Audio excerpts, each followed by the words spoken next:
Photos truquées, fausses informations, théories du complot, les incendies historiques qui ravagent la côte ouest des États-Unis s'accompagnent de toute une série d'infox et de rumeurs infondées. On démêle ensemble le vrai du faux. La pollution provoquée par les incendies a évidemment des conséquences considérables sur la santé des habitants.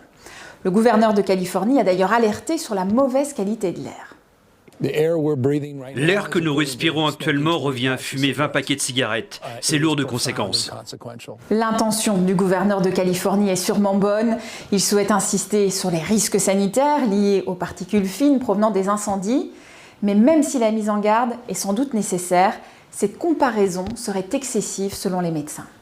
Il parle de 20 paquets de cigarettes. 20 fois 20, ça fait 400. Ça fait 400 grammes de tabac. C'est énorme. Je pense qu'on est bien en deçà. Il y a des études qui ont été faites. En gros, quand vous êtes dans les pics de pollution, plus ou moins une cigarette par journée de pic où vous respirez. Donc, c'est plutôt dans cette ordre de grandeur qu'on est. Je pense qu'il a voulu insister pour bien marquer le coup et surtout insister sur les méfaits à long terme de cette pollution. Et il n'y a pas que les incendies qui se propagent rapidement dans l'Ouest américain, c'est le cas aussi des rumeurs complotistes. Dans des dizaines de milliers de publications sur les réseaux sociaux, des militants d'extrême gauche sont accusés d'être à l'origine de certains incendies en Oregon. Plusieurs commissariats se sont retrouvés submergés d'appels à ce sujet. Après avoir procédé à des enquêtes, le bureau du FBI à Portland a fermement démenti ces informations.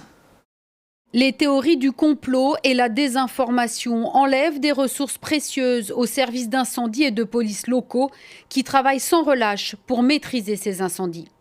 De nombreuses images circulent aussi sur les réseaux sociaux. Si ces inquiétantes photos du ciel orange de San Francisco sont bien authentiques, ce cliché, en revanche, qui a aussi été utilisé pour représenter des incendies, n'a rien à voir avec la Californie.